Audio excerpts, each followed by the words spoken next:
Hey guys, so Hold on just a second, guys. All right, guys, hold on just a second here. We're gonna do something that we normally don't do. I'm gonna, we're gonna wait for at least a couple people to come in. And I really want you guys to really share this because, share this if you can. The other day, you all basically know Vilma's story. She is a recovering addict for 4 years. And been clean for 4 years. Yeah, and I posted something on a Florida news feed about two cops standing in front of a house, giving out the address, saying that they're gonna, get these thugs out of the house. They're warning them. I mean, they put their business. The sheriff of this county stood right in front of this house, and I thought, man, that is so cruel. So what I did is I just posted the story of Vilma and how we met and how we actually, try to look at the compassion side from people. I posted the story of how I helped her and how sometimes love and being understanding and how the drugs work would happen. And I got so much hate mail because, we need to put these people in prison. We need to put them on the street. We need to, they're lazy, throw them in jail, lock up the key. They don't realize that some of these people actually have kids and family and they're just suffering. And they have no resources. And they have no resources. And everybody just says, oh, you can just go to a clinic, go to rehab. They don't understand. They said you just don't want to get help. They don't understand that you need money to go to rehab. If you don't have insurance, it could cost upwards of $10,000 for the treatment.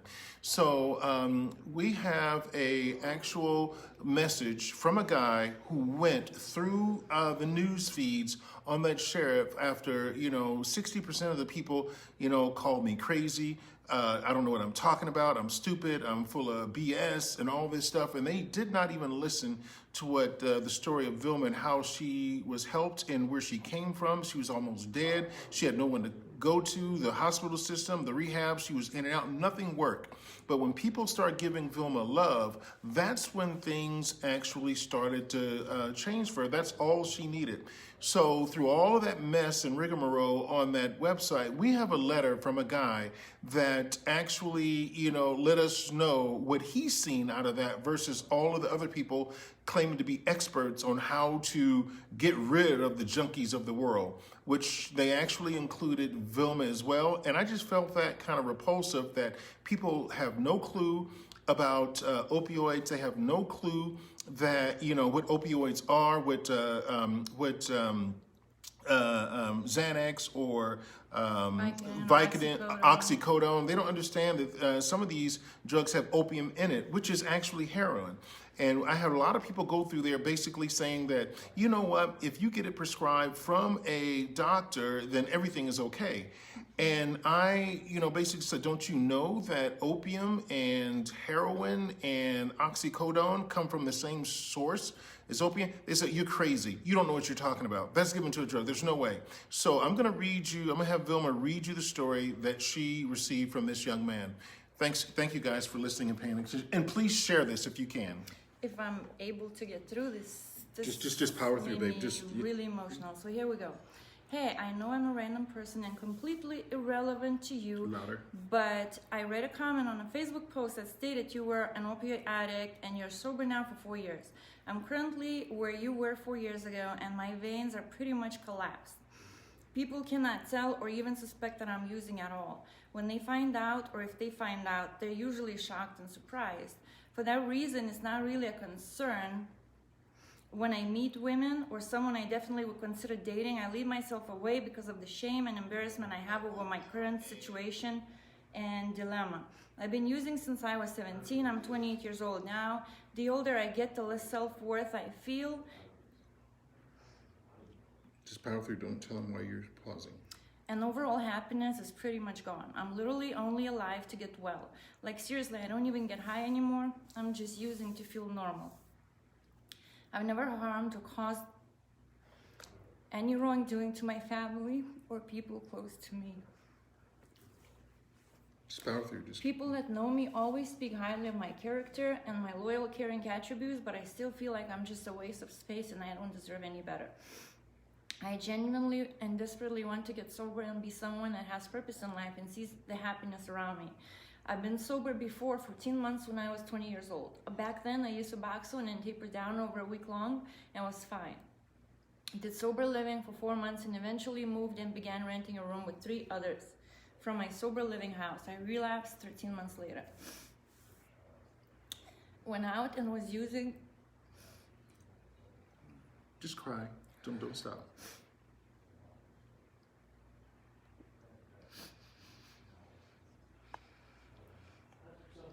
Went out and was using for about a year. And my girlfriend, and at the time, encouraged me to try methadone, which I did. Was on methadone for 11 months, tapered down 80 milligrams down to literally 1 milligram and relapsed. Now here I am today. I'm single now and okay with that because I realized that her and I were not healthy. I have nobody to keep me grounded, which is not helping. In general, I feel like I've lost my motivation, but now I feel like I'm so much deeper than I've ever been before, or what is worse, I have no reason to see the point. Deep down, I don't think I can do it without getting out of Arizona or completely just restarting and pretending like this life didn't exist. I don't know where to start or what to do. To top it off and make it even harder, I'm what people would call or define as a functioning, maintaining addict. Right now, I don't see my addiction to be any worse than someone that goes to the club every weekend and stays out till 4 a.m. I actually think that they pose more risk and harm to others than I ever would, because my judgment isn't obstructed and my confidence temper isn't enhanced. In regards to my family and the people that do know the truth in me, my defense is that it's not socially acceptable, and that's the only reason they want me sober. I also tell them that without me admitting my substance abuse to them, no one would even know to begin with, so why does it even matter?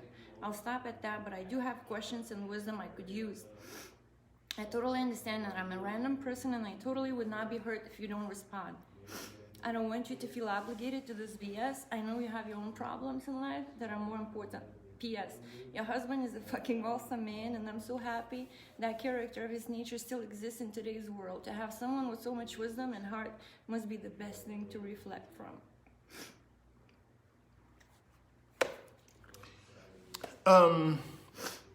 What a lot of you individuals don't understand that there's a lot of misinformation going around about opioids. People basically call them lazy. They call them, they have a choice.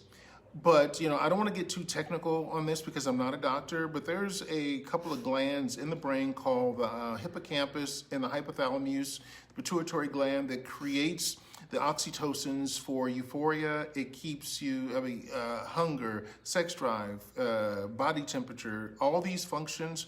The body normally takes, care of that.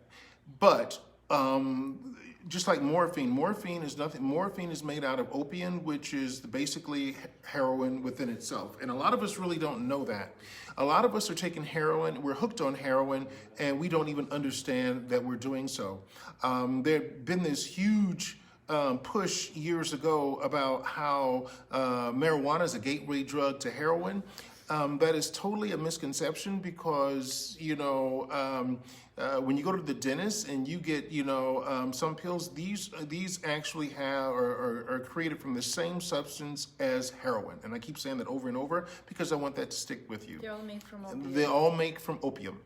And what happens there is that, when you hit your finger or something, it doesn't hurt in the beginning. That's because the brain actually creates a natural form of opium within the system to take the pain away, and that is a safety mechanisms for human beings that actually all animals basically have that for a split second, and then you go into shock because the body can't actually maintain that level of secretion, but it helps you, it puts you in a position to be able to call for help.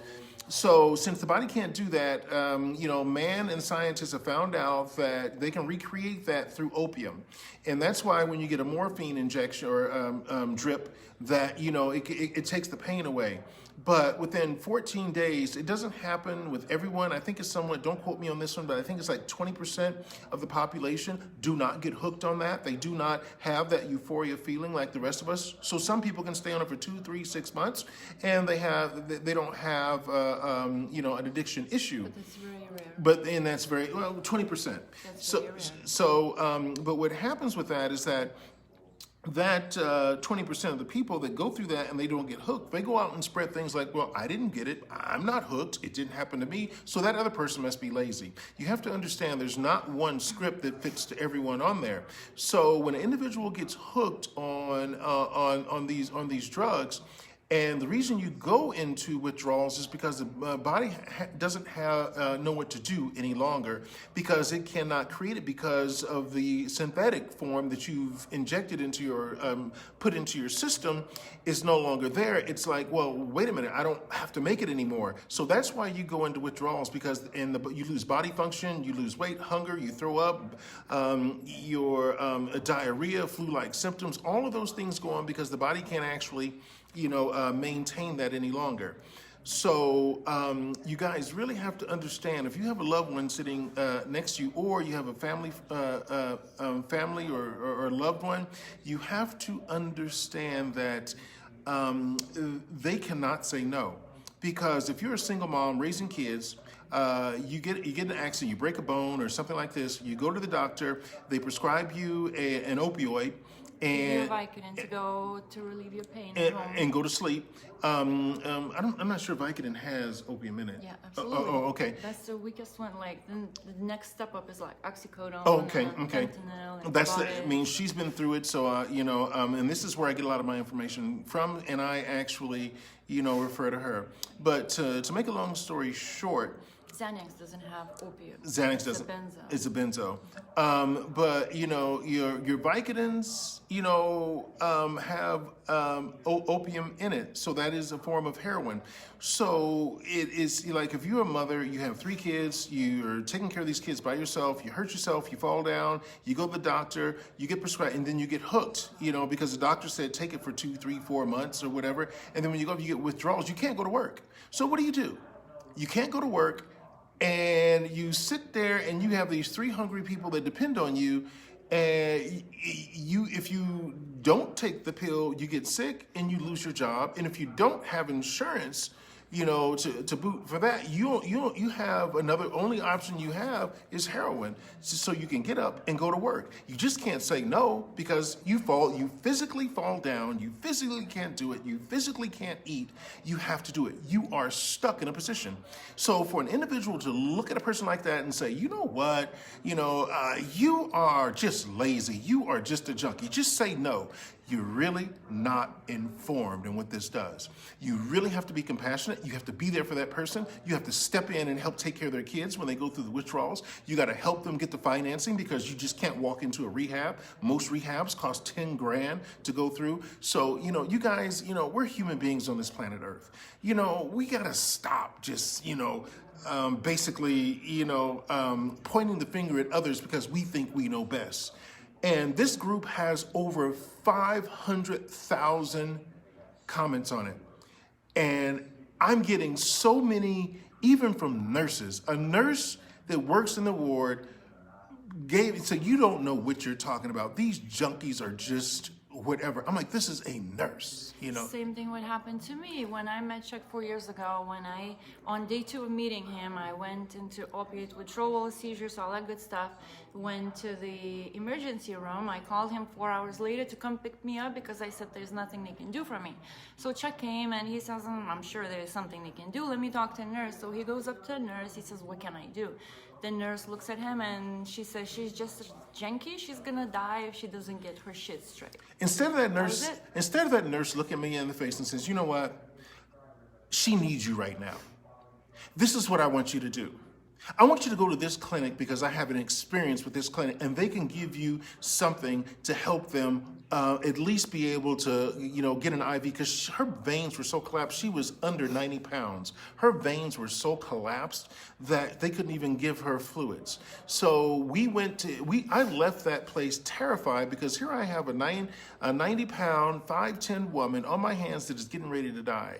So what I did at that point is I just started asking around, and I got a tip from an individual running a magazine, and he gave me a tip, and that was the only way that I got help, is to be able to actually, go ahead and give her what is necessary. But I'm not going to ramble here, guys. Vicodin and those things, that is heroin. They're made out of opium. That's why they call them opiates. They are highly addictive. And the person who's addicted, they cannot just stop. They would, if they could, they really honestly would, because it gets to the point where you don't want to wake up anymore. You wake up miserable. I cried every morning because I woke up. I wanted to be dead. It becomes that painful. And if you know someone out there that says this, you can say no. You can get out of this. I'm going to turn my back on you until you get your shit together. When you hear a person saying that, you need to stop that person and basically say, you know what? You really don't understand the hole that this drug has on an individual's brain. Their brain is rewired at that point. They cannot actually function. They actually have to have a substance in their body to be able to get up and go to work and take care of those babies. Please educate yourself. Ask questions. Don't turn your back on people like this. Now, if I would have listened to that nurse 4 years ago, because I would not be here. Vilma was almost dead when she came to me. You guys have seen the pictures online. She was almost dead. If I had nothing, no information whatsoever about this. And I think that's kind of good, because if I would have thought like everyone else that she's a junkie, she's going to start stealing from me, she's going to start doing all this, I would have sent her back home and she would have died. And look where she is today, helping others. That letter that she just read, gave someone else hope. And I believe her coming to she found hope. I don't know where from with me, but she found hope, in what I was doing, to actually, have the courage to buy a one-way ticket to where I was. And I'm kind of glad. And he was crazy enough to let me do it. Yeah. So I don't know, where she would be right now, but I really do think that she would possibly be dead right now. Don't let people go. You guys have to, you have to learn about this. And I'm going to say it one more time, and then we're going to close this out. You go to the doctor, you get a wisdom tooth moved. They give you something for the pain. They're getting better today, but in the past, they were not. This has been going on for about 20 years. Ohio and Oklahoma has sued the big pharma about five of the top big pharmas for making it, going to the doctors and giving them an incentive and telling them that it was non-addictive. They're getting sued for that right now. So guys, I'm gonna say this one more time. These opiates, if it's an opiate, it has heroin in it. Don't, stop letting your parents and some of the older generation that got that information 5, 10, 15, 20 years ago to say that marijuana is the gateway drug. You're taking heroin with these pills. Excuse me. You are taking a substance built out of the same opium plant as heroin whenever you're doing this. So the only way for an individual to function, get up, go to work without sitting in the corner shaking, is to be able to replenish that and have help from a medical facility or a specialist to taper off. So, because it's going to take 30 days for the system to be able to do it on its own. And still, at that point, it's hard. And here's where people get in trouble. They try so hard to get off. They're used to taking X amount of pills per day. And they go through the withdrawals. They go through the pain. And then all of a sudden, a month or two later, they're used to taking 10 pills, and now the body is used to those 10 pills. And 30 days, 45 days later, they're at a party or they're having stress, and one of their buddies that got them pills in the past is right there, and they're feeling really bad and depressed and lonely, and they pop the same amount of pills where they left off. That's where the overdose starts. If you want to help somebody, don't talk about the drug. If you really want to help somebody, talk to them about how they got there. You got to fix how they got there, because everyone has an addictive, something about them, and they were addicted prior to the substance. You have to figure that one out, because if you're using Narcan to fix the problem, you will never fix it. If you're throwing them in jail to try to fix the problem, there's no help in jail. Either they can get just as much in jail as they can on the streets.